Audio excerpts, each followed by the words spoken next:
out hot. And there you have the rosters there. Hudson's, as you like to always point out, looking into the heavens, the stars. Why is he always looking up still? Can we get a new picture for Hudson's, please? He's always looking up. From Chicago. Shout out to Chicago. Meanwhile, Denial on the other side, same roster. You know them. You love them. The kids, the 18-year-olds across the board, dominating Season 1. Can they continue here in Season number 2? We're going to hop on board with E6 to start the one and only Hudson's. You guessed it. Seemed a little delayed here to grab the sniper. Delayed grab of Snipe already picked up, but Hudson's with the slide will secure the weapon for him as he moves up towards the high side connectors now with it. Bo actually picked up by Denial as well.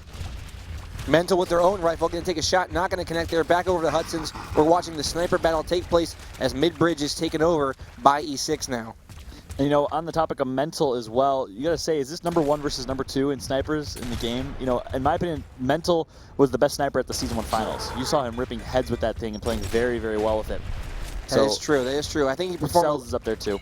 Yeah, a little better on LAN. Mental performed a little better on LAN than he did online, even though he was a beast online as well. So.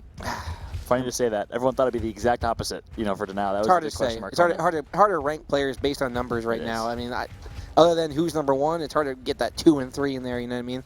So it's a possibility.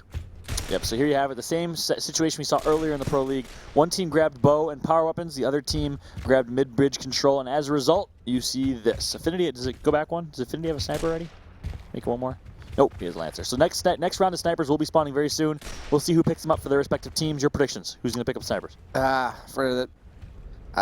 don't even know, to be honest with you. It's like, because none of these guys are really primarily a sniper player, but if I had to be Eternity. Yeah, Eternity or Affinity. I don't think Poseidon will pick it up. He's more of a shotgun kind of the shotgunner player over there. And then for the other squad over there, Denial, you know, Lava uses the rifle a lot too when he can. So he might pick it up for them. Who knows? Your favorite thing. Oh, there you go. So who grabbed it? Someone grabbed it. It's going to be Lava, I think. Yep, Lava with the sniper. You called that one. And Lava, do I get bonus points for that, for the contest? Yeah, I'll give you a high five. Lava had the very well-known sniper shot on Clock Tower last season where he took his top stairs on Clock Tower, got a headshot high side. Something tells me on Canals there's not many other angles that people don't know about just yet.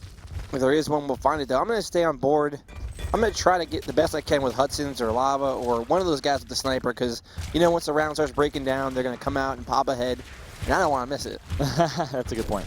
I don't want to be that guy. And grenades picked up by E6 right now as well, so they'll try to use those grenades to push forward, possibly flush out Denial here, and maybe set some shots up for them. And, you know, let's dig a little deeper into why this round played out the way it did. Obviously, strategies were run, but why did Denial, such a strong shotgun team, decide not to fight on mid-bridge deluxe? I mean, do you think Hudson's has that much of an effect?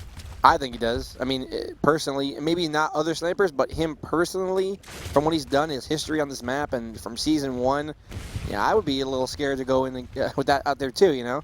Yeah, that's so true. That could be a huge factor. The first map is Canals here, so you don't want to come out here and really let Hudson's take over this map. Yeah, so maybe they're trying to like just wait him out a little bit. Yeah, I'd say it's a smart decision right there. You know, don't play into E6's strength, which is the mid-bridge fight. You saw it in the relegations. Very well versed by Denial. Good research there, recognizing that E6 likes that mid-bridge fight. And the round breaking down. Hudson's first shot going to go out here in Season number 2 of the broadcast, and it's not going to connect. Second shot into the sandbag is Eternity off screen, going to kill Solars. Rotating around now, trying to find where the action is going to be at. Mental going to head towards spawn, it looks like. The rifle out. Poseidon mid-bridge takes out explosive. 2-on-2 now. Only 20 seconds left, so it's going to be really hard to find all these players right now and kill them. Yeah, Mental playing that insurance roll back in the opposite side spawn. 13 seconds left. This one is going to be stalemated. Hudson's actually on the prowl. Not going to be able to find Mental in that spawn. And, yep, just like that, round number 1 in this match is going to be a stalemate. Lava down to Eternity. Actually, wait a minute. Yep, it is. If Eternity would have won that 1v1 against Lava, something else could have possibly happened there. But instead, round 1 is a stalemate. Let's see if we're going to see Denial run the same strategy on round number 2. Something tells me they will not expect to fight mid-bridge, in my opinion. We will go ahead with it right now as round 2 coming up right now. 0-0, E6 versus Denial. Who will take this first match, and who will make their statement in the Pro League Season number 2? Poseidon get an active reload pretty early here. He's going to look to get that first shot on someone going mid-bridge. Instead, active's not going to be used. Snipers grab for both teams. High side push, and it's going to be Mental that gets the first sniper down of the game. Good job by him recognizing, hey, my teammate weakened him already. And there it is, Mental with the headshot, so he has made a huge impact to the sniper already.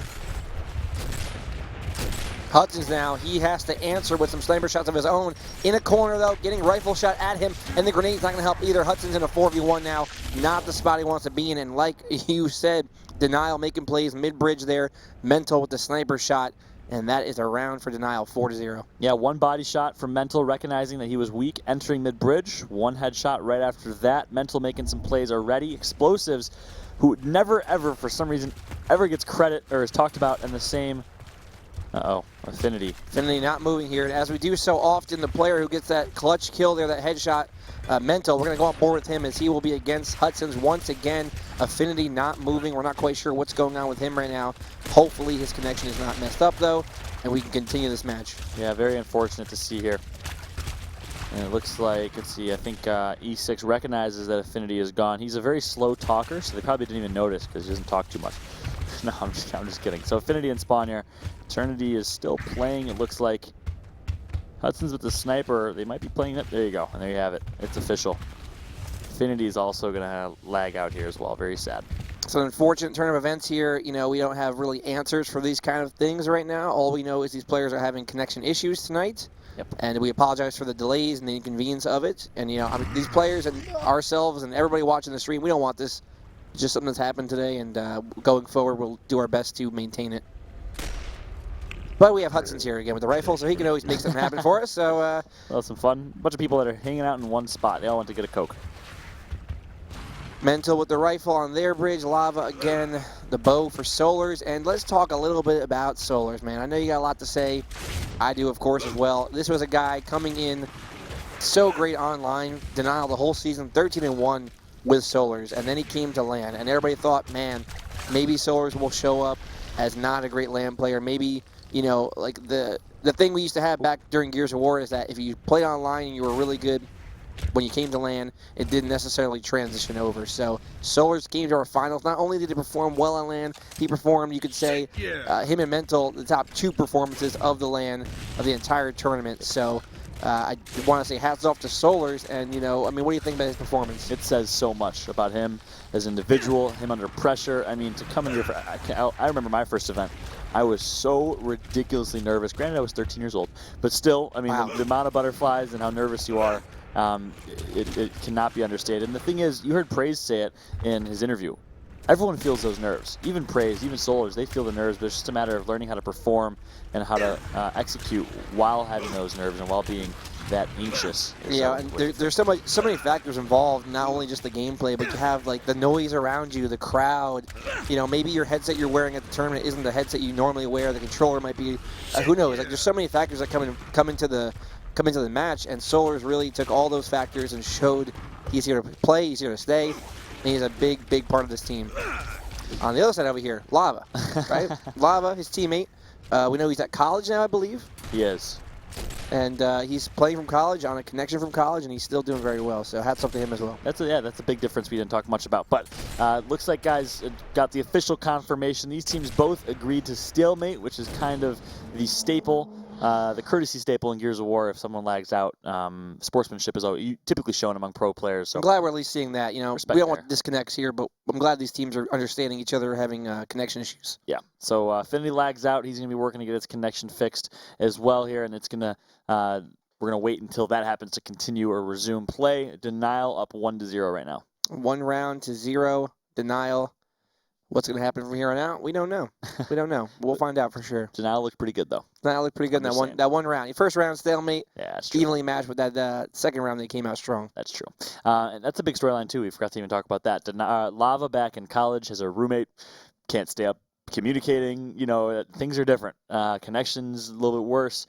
So things are a little bit different there for Lava. That could affect Denial. They're not in the comfort of their homes anymore. I wonder if his roommate knows about like how legit he is in Gears of War. You think so? Oh, has to. Because he may be talking to his friends like, man, this guy, my roommate, he's yelling on some video game. I'm trying to get my studying done, and he doesn't understand that Lava is actually winning some good money and doing some good things over here. So hopefully he explained the whole situation to him before he moved in. That was me. You know, when I used to compete, I used to keep it, for some reason, I was ashamed, embarrassed. I don't know what it was. I used to keep it a secret in high school, so I had like 2 lives, and I didn't tell anyone. Once you get to college, though, you know, everyone, you have to. There's no way you can't tell people. Otherwise, they think you're crazy, you know, the level you communicate, kind of like you mentioned. So yeah, my neighbors think I'm crazy, yelling at like 2 in the morning, come on, let's go, you know. Yep, of course. So with that, guys, once again, we do apologize for the delay and more connection issues here for Affinity and Team E6. We'll be hopefully jumping back into some action in a little bit for you guys as well. So until then, we'll stall. I'm not sure if we'll give Affinity a couple more minutes to try and join back if you can. But if not, we'll be sure to keep you guys updated throughout the entirety. For sure. Cool. Actually, with that, we're